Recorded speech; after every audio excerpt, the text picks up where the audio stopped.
Welcome to the Discover Health podcast, where we explore the power of gut health, nutrition, and lifestyle to help you feel your best every day. I'm Dr. Josh Sharp, your guide on this journey to better digestion, more energy, and overall well-being. Each week, we'll dive into expert insights, practical tips, and real-life strategies to help you discover health. Ready to start discovering? Let's hit the trail. Welcome back to another episode of Discover Health Podcast. I'm your host, Dr. Joshua Sharp, and joining me again today is Harmeet Singh. He's a chemical engineer turned natural health expert when his own battle with chronic illness led him to over 43 different health practitioners and doctors.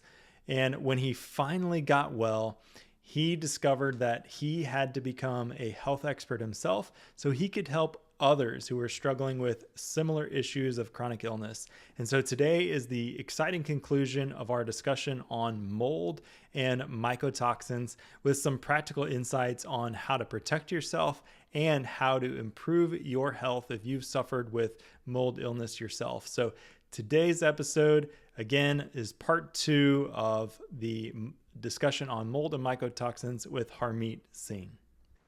So let's dive in just a little bit into some specific mycotoxins, and we don't have to name them or anything, but just as an example, I know there are certain mycotoxins that are actually endocrine disruptors, meaning they cause hormone imbalances. And so there's people walking around out there with, maybe hormone related conditions that's actually coming from mold that's completely unrecognized. What are some other examples of mycotoxins and their effect on the body that we might not always think of or we might not attribute back to mold? Sure. So before I jump to answer this question, I think one thing when you ask me about the conventional, I want to touch base on some of the myths there, So because most of the conventional still are under the myth that consider this to be allergy only, like mold is just an allergen, right? An allergy. Remember, yeah, absolutely. Yeah, it's just an allergy and it's everywhere. So remember, I kind of touched on this in the beginning. The everywhere part is fine. Outdoor is not a problem. It's when you have moisture intrusion and it meets those 3 things, a perfect triangle, right? So think of those 3 things as the corners of those vertices of the triangle. So once they all meet together, you have perfect environment for them to germinate and grow and release all those mycotoxins, right? So that's one thing, and which ties to the conventional.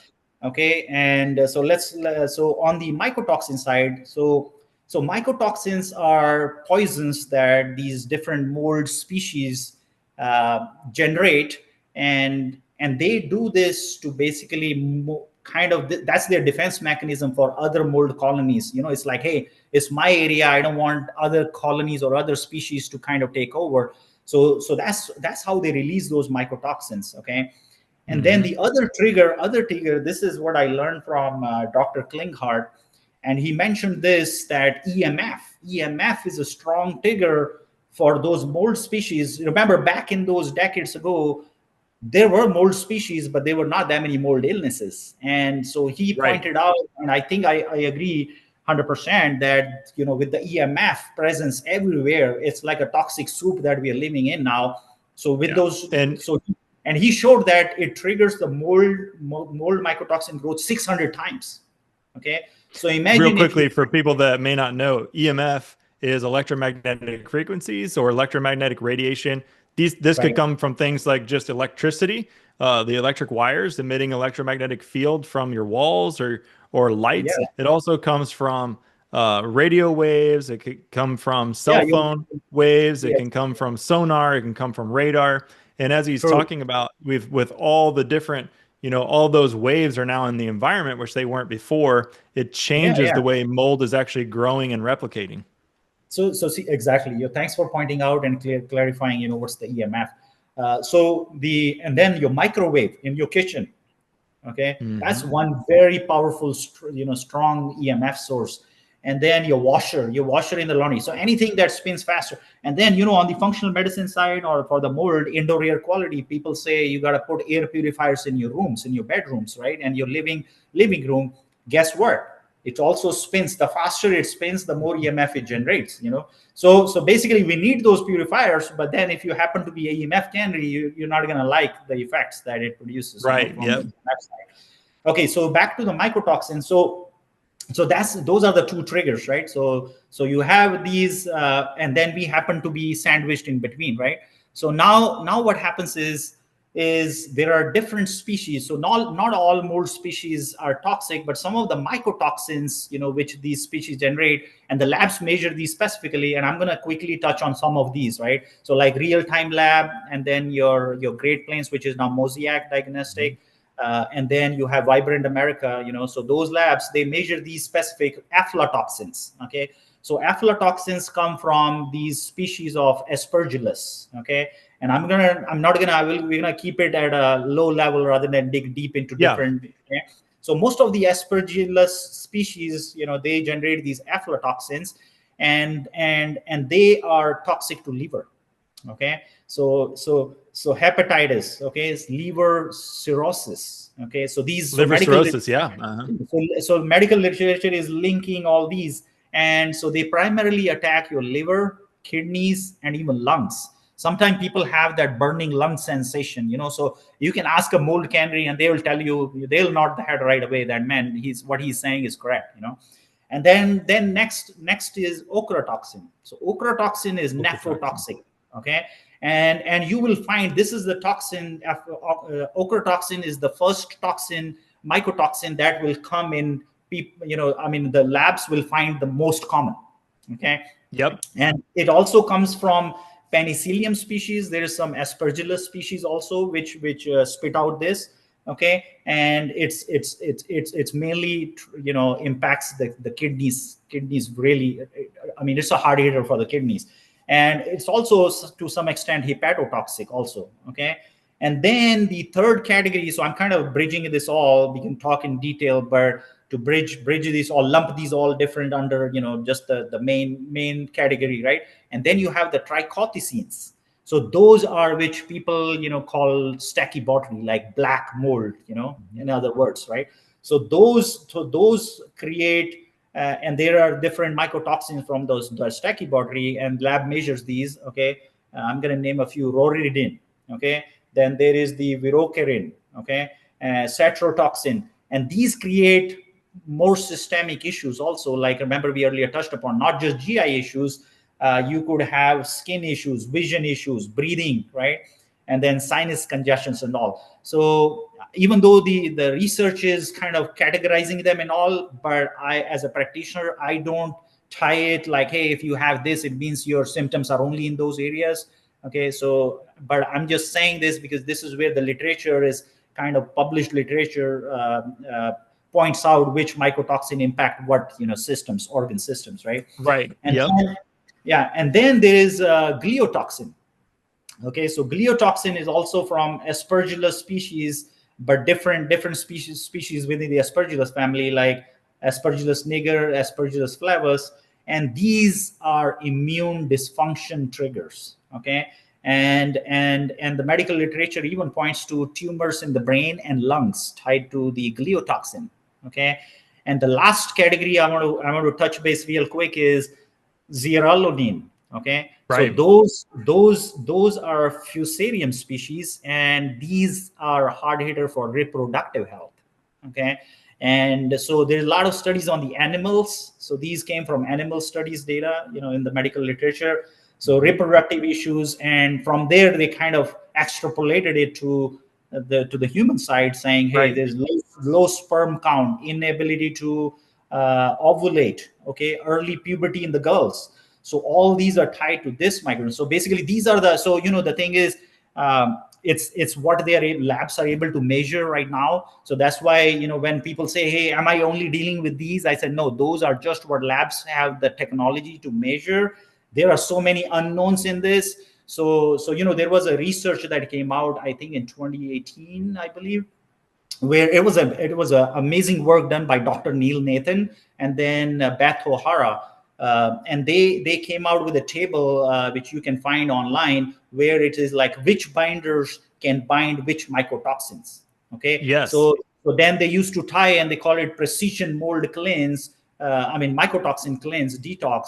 So, but what happens is, I'm of the opinion that we need a broad spectrum binder, rather than just tying it to like, hey, you only need this binder for these mycotoxins only. So since there's a lot of unknowns, so I think the more work needs to be done, okay, for that. But that was a beautiful study and the research where they at least made the connection. And the best part that came out of that research, Dr. Joshua, is, you remember people talk about, hey, you are a poor methylator, so we need to put you on B Yes. vitamins, Oh yeah. vitamins, right? And then you have those phase 2 liver detox, different other conjugation pathways. But what happens is that research, what was fascinating that came out of research, was, forget methylation. Okay, most of these mycotoxins clear through glucuronidation. That was an eye opener. Okay, so that was an eye opener, that, man, what people thought that methylation. I'm just gonna put my battery on charging real quick. Okay, so the methylation, so poor methylators, which thought that, man, just fixing the methylation would get your problem away, was only true to a certain extent. So you still need your methylated B vitamins, or even regular B vitamins for some of the category of population. But the glucuronidation is the conjugation pathway, okay, for most of these mycotoxins to clear your body, basically. Okay, so I think that's probably enough to touch on the mycotoxin side, unless you want me to elaborate further. No, I think that we've hit it all good. And you've also hit on so many of the different labs and lab tests that are out Yeah. there. So I want to jump just real quickly into talking about the environment again. Yes. Are there any simple, I'm going to just kind of jump ahead just a little bit, but Yeah, are yeah, there yeah. any simple ways that we could test at home or in our office for mold before Yes. we call a professional? Is there anything that you can do before you call like a mold expert? Yes, and I highly recommend everybody do that. Okay, and I did the same. So there are plenty of options. Okay, before, Hmm. so that you can rule it out yourself before you jump to an industry hygienist or a mold inspector professional. So there are different ways to do it. One is the easiest, is Petri dishes. Okay, so there is a company called Immunolytics. Okay, I'm not sure if you heard of them. Okay, so Immunolytics, yep. And they have Petri dishes, yep. these are petri dishes. Okay, but it's not the same petri dish. I think they call it agar, the mix that they put on the petri Yep. dish. Uh-huh. It's not That's the right. same that you will get from Home Depot or Costco or Lowe's. Okay, so that's why this company has done a lot of research in this, and they have the special one, which gives you more indicative mold species categorization in your home. Okay, so what you do is, it's very easy to do. You order those plates, okay, and then you're gonna place those, and then you're gonna cut off the outside air into your house, okay, which means you're not opening any doors or windows. And if you happen to have Right. a ventilation unit in your house, you need to turn it off for at least 4 hours, okay, so that you're 4 or 6 hours, even better, so that you're not measuring the outdoor mold in your house. Okay, Exactly. so in that 6 hours, you let all that particles settle. Okay, and then what you're going to do is, you're going to place those plates. So when I tested this, I was not trying to save money. It's just $3 a plate. I don't know what's the cost now, but it used to be $3 a plate. And I ordered like 40 of them, because I wanted to put this in every corner of the house, every room, living space, bathroom, closets. Okay, to see what's growing in those living Right. spaces. What are we sniffing, right? And what happens is, so it's easy. You leave it out for an hour, okay, and your HVAC systems should run as normal, okay, and then an hour later you seal them, okay. It all comes in the instruction, and then you store them in a place which is cool and dark place, okay. So basically a cabinet that you're not going to open for next 3 to 5 days. You put in store in them, okay, and then after 5 days, it comes in the guide, in that kit.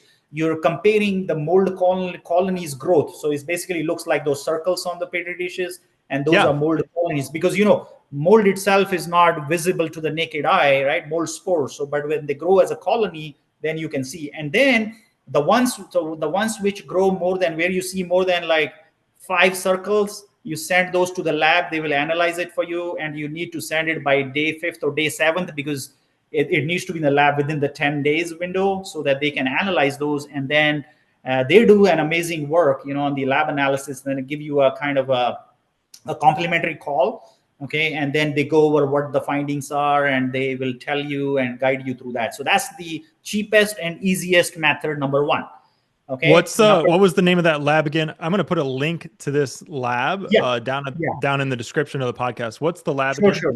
Immunolytics. So IMMUNOLYTICS, and I can email you the link as well. Okay, so immunolytics. That's my number one to Yep. go to. That's great. Number two is dust sampling. Okay, and there are two labs Yes. in the nation. One is Mycometric, and the second is Envirobiomics. So they both do the ARMI dust sample. Okay, so it basically, like, if you do dusting in your home and you use Swiffer, it's basically just a Swiffer cloth, and you are collecting dust from whatever areas you want to sample. So what they tell you is, you definitely want your bedroom and your living room, dust collected.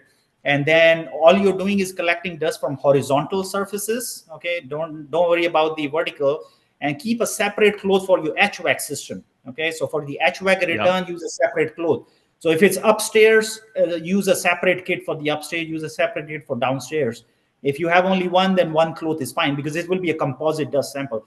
So the only drawback, you remember we talked about the Petri dish one. So that one, you are able to see individually in each room what's growing and what's not. But in this one, the drawback is, unless you want to spend $240 for each living space of your house, and it adds up quickly, then you could do it that way. But usually, I tell my clients, and I did it myself, one cloth for downstairs living space, one cloth for upstairs, one for the upstairs HVAC system, one for the downstairs HVAC system. That's all. And then the lab tells you that do the bathrooms alone, because you don't want the bathrooms, because they can give a false indication, because when you're compositing that dust, then you don't know if it was the bathroom which was heavily loaded. Because remember, we talked in the beginning when you pointed out all the plumbing connections, right? So they typically say, the labs, the Mycometric and your Envirobiomics, they will say, leave the kitchen and the bathroom separate, or don't sample them, on that same dust Swiffer, use a separate. But I leave it to individuals, however they want to do it. So that ARMI is your environmental relative moldiness index. So that's the test. Okay, and it's a PCR, just like, remember, I'm sure everybody wants to forget pandemic, right? But the PCR testing became very famous, at that time.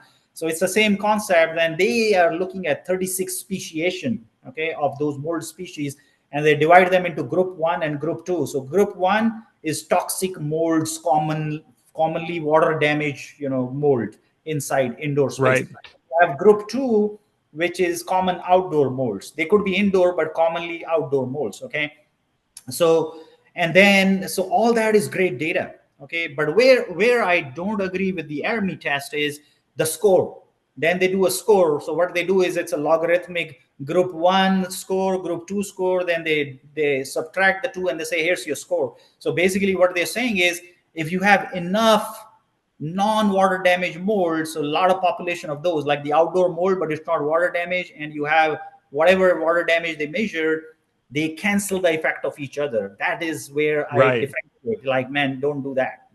Yeah. So just gather the data. What are the group 1, and focus on the group 1. Ignore the group 2. Ignore the score, because they use ARMI score. They use Hertzsme score. Hertzsme is another, which is basically top 5 molds, right?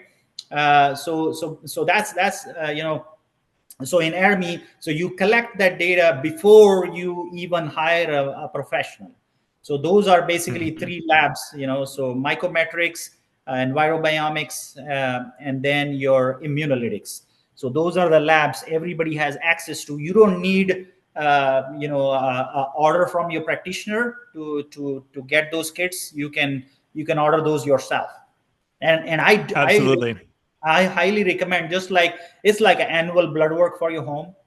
Okay, so just do that, whether you do it annually, or you do it every couple of years, but keep doing it, especially if you happen to have a water intrusion incident, then definitely do it. But otherwise, I'll leave it to you. Let's say you did it in year 2025, wait until 2027, every 2 years, and try pick. So I used both methods, but AirMe is what matches with mold canaries more.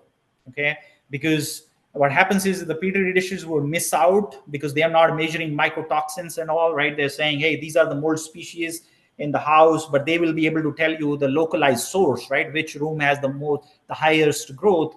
But in AirMe, it doesn't tell you the source, but it gives you a lot of data. But here's the problem also, I think I forgot to mention. Uh, it doesn't tell you whether it's a current issue or is a past issue. Okay, Exactly. Yeah. it's chronic, yeah. But so that's where people say, and I'll throw this out. I don't know if you're gonna talk about the remediation. So so AirMe is not considered a clearance test for a remediation. So if you go to any of these big names remediators and you show them AirMe, they know what AirMe is, but they will not allow you to use AirMe as a clearance test for their mold remediation job. They will still rely on the mold professional, the same inspector that you hired, to come in and do the 5 minute or 2 minute air sample in the middle of every room, right? And say, hey, it's all clear or there is still growth, and that's what they use. And let me tell you, based on my experience with the remediation and my clients, every single time the remediation and the mold inspector says it's all clear, you still have some left. Okay. Oh yeah. Yeah, because the technique they're using to measure misses it out. Because so I've talked to building biologists. That's another thing, is my area of interest, and I know several in the nation and even overseas, like in Europe. So those building biologists are the one who told me about this, that when you take it in the middle, so the farther you go away from the mold source, the least accurate that thing goes. And guess what? They all go in the middle of the room, and you say everything is clear. Okay, Yeah, it might be I growing think. behind the drywall, Yeah, or I was front going of to the say, wall. I think they believe they're getting an average of the room, but No, nobody sets in the middle of the room. Your right, furniture, your right, bedroom furniture, it's usually up against the wall or touching up yeah, against where you might have a moisture source, and that's where your higher absolutely, numbers are going to be anyway. And so they're absolutely, they're kind of missing that. They're taking actually the yeah, least likely air to have any toxins in it. That's yeah, the yeah. air they're So collecting, and so yeah. I'm sure the amount of false negatives is through the roof on Oh, that type it of is. It method is. of No, it testing. happened. It happened. I'll give you my personal example. So we had that done, and the guy, did samples, and he said, he asked me, Harmeet, how many samples do you want? Because that's where it's a homeowner's call. Okay, they don't make Oh, that call okay. after remediation. It's your personal budget, how much you're going to spend, because each Oh, sample that right. the guy collects times whatever is the amount. The average amount varies from $75 a sample to 100 and I don't know, throw a number, $150 a sample, because I've seen the range that wide depending on what state you live. Okay, the cheapest Yeah. could be $75. So if you do the math, if you ask the guy, like, the petri dish example, like, man, I want you to go run in this thing in 40 living spaces, like, don't miss a closet, don't miss a bathroom, just go everywhere, right? He's going to love that, because now it's like, he's making good money off of that. But let me tell you, he's going to say everything is clear, so you just wasted that money. Okay, $4,000 or $6,000 depending on how many samples you ask the guy. And Yeah. the remediator got all the clearance, but your mold cannery, which was the guy in your house, okay, it could be the ladies or the men. In our case, it was me and my son. We were still complaining about sinus congestion, headaches, urine frequency, elevated blood pressure, whatnot, night sweats. So so that's why I'll say, hey, at that time, just tell him that, hey, just take, fewer samples, because that a couple weeks later you're going to do ARME again yourself. Yeah. Okay, so don't waste the money. You save that money for ARME test kits that you're going to order later on. And if you don't want to spend, ARME later on post remediation, if you are still a mold cannery like I was, your body is the smartest. Okay, it knows what will trigger, whether there is any mycotoxin. So I will say your body is the best clearance for a mold remediation job. Yeah. Forget petri dishes, forget ARME. Your body is the best diagnostic tool for yourself. You use that while you have that sensitivity. So I did that for myself, and I was telling them, hey, so what I did was, Dr. Joshua, so I purchased an air mattress, okay, and $100, and I say, hey, so I told my son, hey, you and I are gonna, start sleeping in different parts of the house, upstairs, downstairs, each night. Okay, so he needed full night to tell. I needed only 15 minutes. 15 minutes in any room, so you can tell who was worse, right? So 15 minutes in every room, moving around that air mattress. So meaning I could clear like 4 or 5 living spaces every night and say, hey, all clear. Oh, there's a problem here. So I did it that way. But if I understand that people who want to use the technology, use the ARMI post remediation, don't rely on that air sampling in the middle of the room as all clear, especially for mold canaries. And that's how you go about it. So I think what I heard you say is, Harmeet, you are the most accurate and most efficient mold test that there is on the planet. So Yes, if your anybody body. wants Harmeet's contact information, he's offered to fly to your location and go into your bedrooms, and he'll tell you if you've got a mold issue or not. Is that? Dr. Joshua, I'm not kidding. So when I was not a practitioner, right? So I was going through my healing journey, not just for mold, but all these other challenges that you and I talked. I thought that, man, you know what? I could make tons of money just by being a mold inspector and use my body to help sensitive people. I'm not kidding. I told my wife, and she told me that means you're never going to heal again, then, right? Because you're going to Yeah. expose yourself again to those things. You'll help others, but you're never going to heal again, because remember the rule number one is avoidance, right? And Yeah. then what I did was I did all my, this was my own independent research. And because the mold remediators were using still N95 mask, okay, so their guys were using N95 mask. A few of them were using respirators, the half face, not full Yep. face. You're not in a chemical factory. So and I asked them, I would question them. I say, hey, do you have a spare cartridge? They'll say yes. What do you want to do? I say, hey, while you're working in that space, I'm gonna put that cartridge, same, just order me a separate charge it on the account, and I'm gonna try to experience what you are experiencing through this, right? Because why I did it? I wanted to see if that cartridge is the air filter I need to protect myself from my unlucky exposures at work, Right. at movie theater, somebody's home, or public restrooms or whatnot. Because those unlucky exposures happen every day, every week. Okay, you go to Oh, yeah. grocery stores, every place has it. So you can't escape from mold mycotoxins. That's clear, because people think that, man, you fix your home, you're good, right? No, you're getting unlucky exposures are not going anywhere, and you can't That's take true. care of the mold at all the places. So you take care of your home and your work and your car, and that's all is under your control, right? So then I wear those cartridges, the mask, and I was like, man, I'm still reacting. So that's not the right cartridge.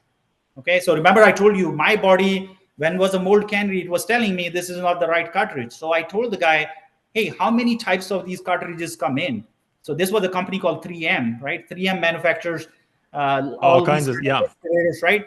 So I told this guy became my friend. I said, hey, you know what? Just to experiment, because you have your wholesale accounts at these places, can you order all cartridges that are manufactured for these kind of remediation job? He said, yes sir, it's going to cost you money. I said, that's fine, man, this is part of my research. So he ordered every 3M cartridge that comes on, right? And I told him that, hey, you have done my house, but I'm going to show up at the other house, and you're going to let me just walk around with different cartridges, right? So I did that. uh, okay, and I found the right cartridge just with using my own body. So and I was not in that space for too long, because it could become an issue, and the guy would say, you're not allowed in this space, it's our work going on. So I Yeah. would go into the least, what do you call it? Least risky area, Contaminated. Yeah. least contaminated. Yeah, that's the right term, least contaminated area, because they will tell me, sir, the hygienist didn't find anything here and all. And I say, okay, I'm going to try it on. So remember I said I just needed 15 minutes, but with those Yeah. cartridges, five minutes was enough. So 5 minutes of exposure, which I can get anywhere, unlucky exposures any day, right? Oh, yeah. But with that cartridge, I'm relying on that cartridge that I'm not sniffing. So I found the right cartridge. Then I told these mold remediation companies, this is the cartridge you need for any mold remediation job. Okay. So that was my own personal research. And if I ever have to do it on my house or my clinic, hopefully in future I have a B&M, brick mortar clinic. That's the one I'm wearing while they are doing all these remediation. But if you're a mold cannery, stay away while the place is getting remediated. Okay. So that, Absolutely. yeah. I think So we covered the question you asked, right, on the remediation aspect and what safety. absolutely. Okay. And I want to kind of summarize real quick, because I think that Sure. you've covered so many things and so many factors, but I really want to give some action points and Sure. some good advice for anyone who thinks they might have a mold illness symptom, or they might have some mold illness. And I also would love to give some action points for anyone who they're not sure. So you listed off some of the symptoms that you were experiencing, and I think there's a lot of people out there that would resonate with these symptoms, but they would not attribute them. And some of the interesting ones that you mentioned were increased urination. And Right. some of the ones that you mentioned were sinus congestion. I think there's so many people out there that are walking around with mold and mold related symptoms that they're attributing to allergies. Oh, it's just the pollen, or it's just this time of year, but really they could have mold Yeah. illness. Headaches is one that you listed. Static shock, which Right. that's one that nobody ever pays attention to. It seems random, Yeah. Right. but static shock is out there. What are some other symptoms that I'm missing? I know there's like Oh, visual there's and changes and so so remember I mentioned that the reason for conventional doctors it's so hard to diagnose is because symptoms overlap with so many known diagnostic conditions, and I'm not a yep. I don't do diagnosis, right? So I will tell you common symptoms, and then will so meaning common symptoms which will give you a hint, okay? And this applies to both canaries and non-canaries, okay?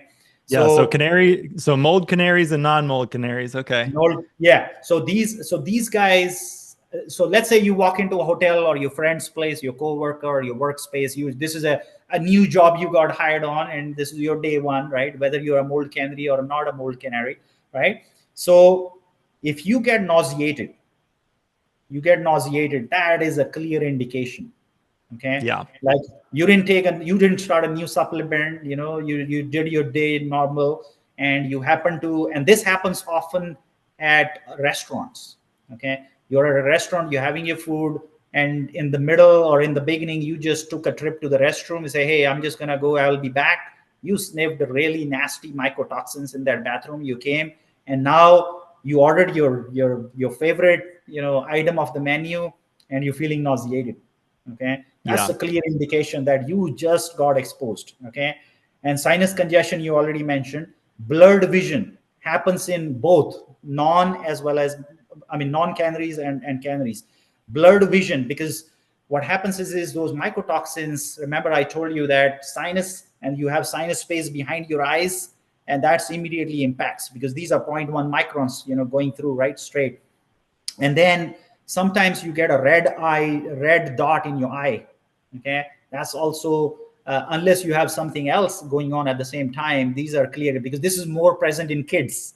So kids Yeah. always, like, like my daughter would get that, and I was like, oh, I know you, did you go to a different classroom today or a field tour or something? And she'll say yes. And so, okay, I need to give you something for this, right? And then you have dry irritated skin. Okay, so people would think that you need to just keep applying lotions and go see a dermatologist. No, the underlying because skin is a major detox organ. So your body is trying to flush those through the surface, right? And you get a lot of skin irritation, very dry skin, sometimes skin rashes. Okay, and then Yep. electric shock sensation. You sometimes get ice pick like pains, okay, on the back. So Yep. these are basically, and then the back of the headache. So I still call it Headaches. headache, Yep. even though it's not in the forehead.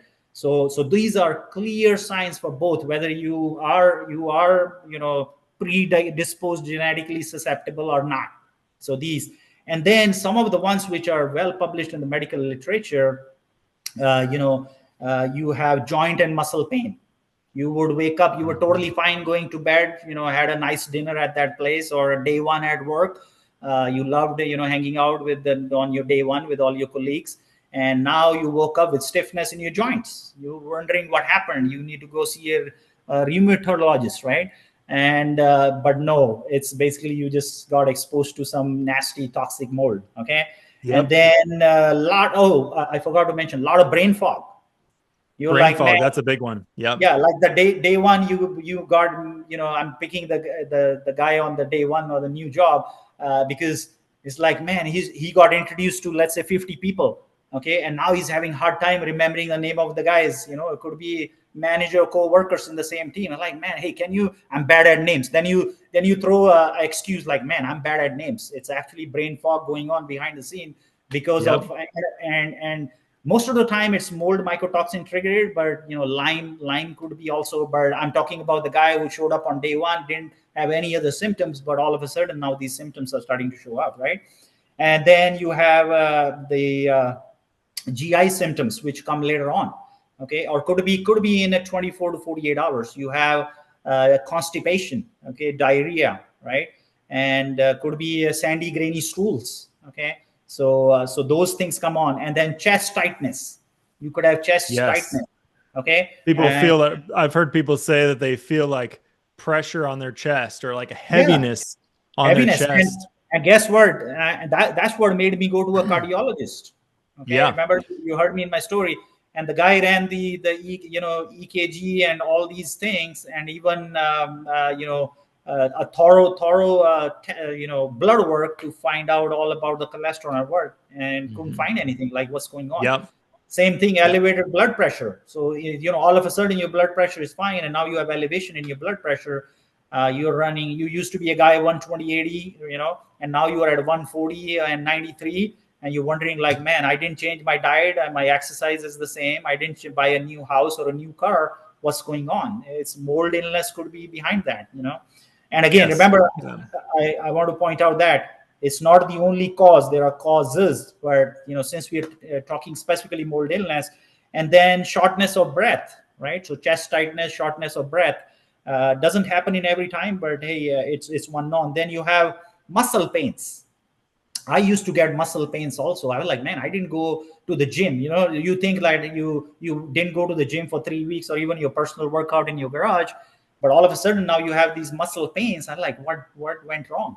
Okay, so it's Absolutely. mycotoxin exposure causes that. Anxiety, depression, those are well known, in the literature.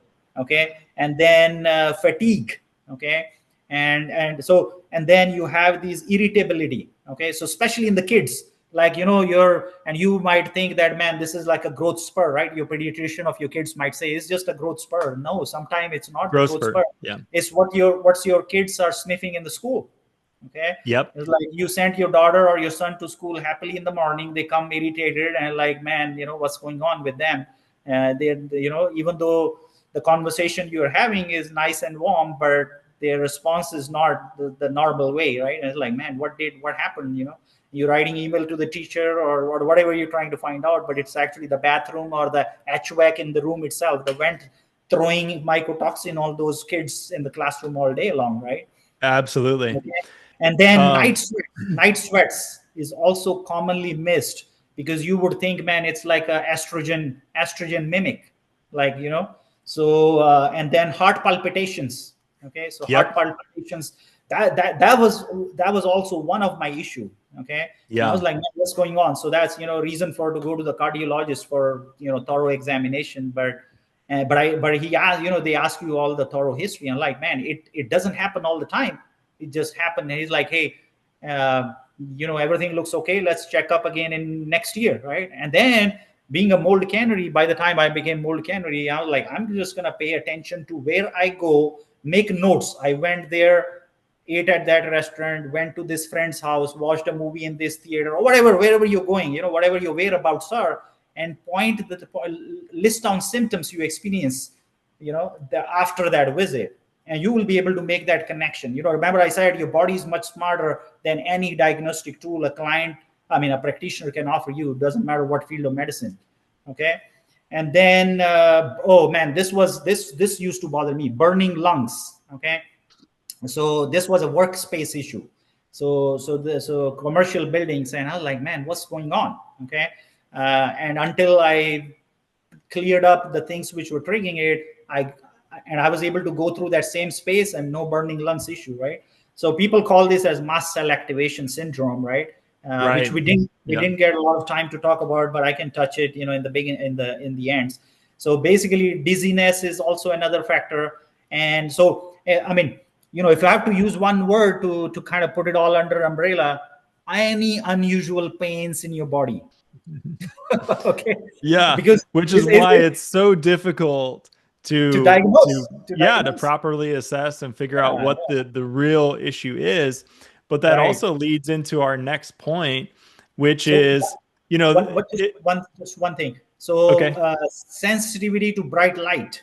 Okay. Yes, So you will absolutely. see that sensitivity to bright light, because so before anything else started for me, it was the eye symptom, the vision issue was the very first one for me. And man, it kept me taking several trips to not optometrist, but well-known ophthalmologist. Okay. So basically out of those 43 practitioners, 20, I would say maybe 23 or so were all conventionals, right? The specialist of each organ system or so. And so if somebody needs the well-known doctors in the nation on the conventional, man, I got a list.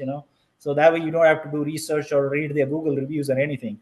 But yeah, so that's A lot of that's where I, people, huh? yeah, you talked about light sensitivity. A lot of people don't realize that the famous singer from the 80s, Corey Hart, his Hmm. song "I Wear My Sunglasses at Night," he was actually suffering from mold sensitivity. So Yeah, yeah, yeah. maybe that's why he wrote that song. No, I'm just kidding This about that. But this was people a that this feel was a like they part. always have to have their sunglasses on, that can Yep, be a yep. sign. Yeah. Right. So that no, I'm glad you brought it up, and this was a right spot to put it in. So perfect. Yeah. So I think that goes nicely into the next point. And I was going to ask you about, okay, what's the protocol, or what should we do to detox? What should we look for in a practitioner? And I think you pointed it out so well throughout this episode, is there is no one size fits all protocol Hmm. for somebody that has mold illness, because if your body's not draining well because of, we'll say, parasites, like was your issue, or if your body's not Yeah. able to get rid of the toxins because of your diet and what's going on with how your liver is able to process, are you feeding the liver well? If you're not, there's so Hmm. many factors there. And so looking for a practitioner, if you're finding a practitioner and they say, oh yeah, this is our mold protocol, or we focus on mold, but yet they're Hmm. not addressing any of the other Yeah. potential causes, then you're kind of missing the boat. And so really it has to be a You, holistic, whole body, yes. and what you and I would call a foundational health practitioner, Yes. where Yes. you really look at the body burdens, what's blocking off the drainage, what's Hmm. blocking off the energy production, and use Correct. a whole body approach. And it's not going to be the exact same for every single person that's dealing with mold. Very, very well said. So exactly. So that's what was missing link on the conventional binders, Hmm. because drainage was not taken into account. The energy was not in Yep. those products, right? Because you need energy to detox. You need those binders to be able to cross exchange. Not just stay in the gut, work systemic, because this mold illness is systemic inflammation. That's why they call it SIRS or CIRS, right? So chronic inflammatory or systemic inflammatory, right? Yep. So that's why don't just lock it in the gut. You definitely got to work with somebody who either, so like I'll say, has personal experience or has done enough work on other clients by addressing the drainage first. So don't jump straight to the binders, never do that, because that was one Exactly. mistake. That was one mistake my practitioner did to me at that time, was like didn't support any kidneys or liver or lymph system or bile production, and they say, hey, these are the 5 binders, go jump on, go take NAC, go take glutathione and those 5 binders, you're good to go. Just only advice given was go slowly ramp it up, like start with a Right. low dose and less is more kind of approach. So that was all good. But the issue was, if drainage is not addressed, and since you have exposure to foundational medicine, you can really appreciate, how much difference it makes. If you like the drainage funnel, right? That's the perfectly put.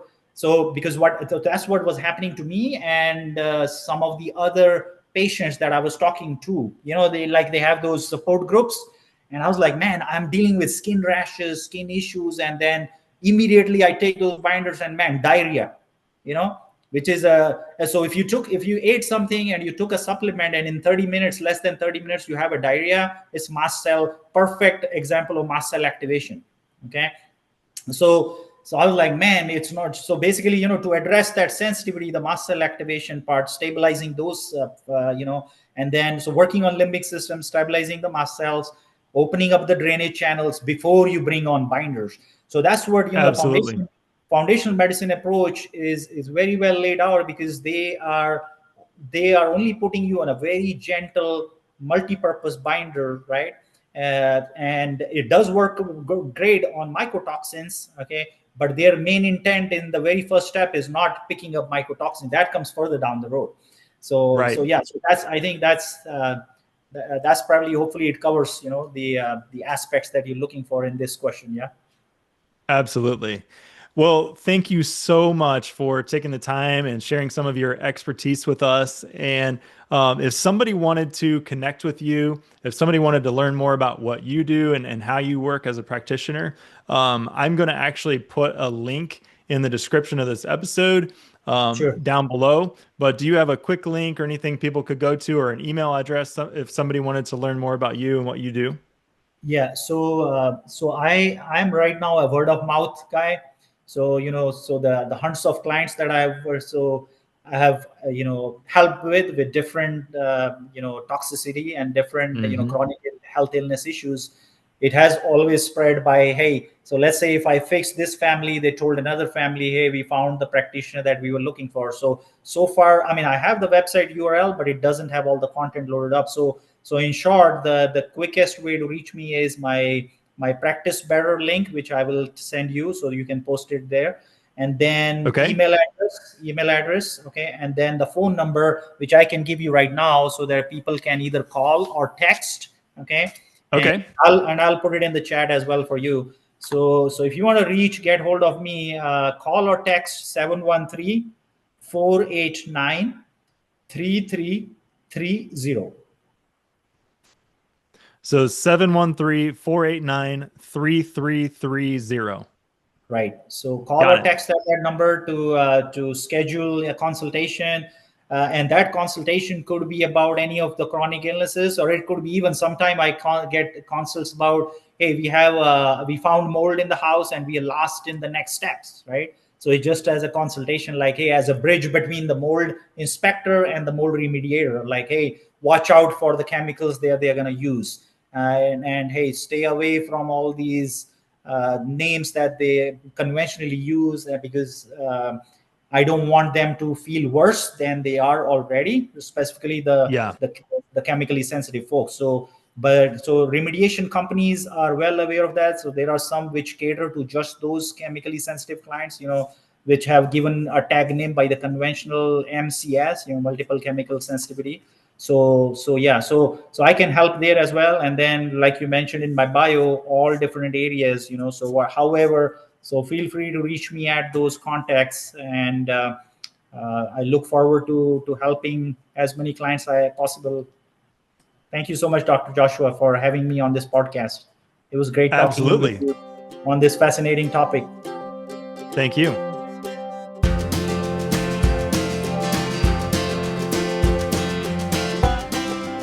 Thanks for tuning in to the Discover Health podcast. Remember, your health is a journey, not a destination. Keep exploring, and we'll see you next week.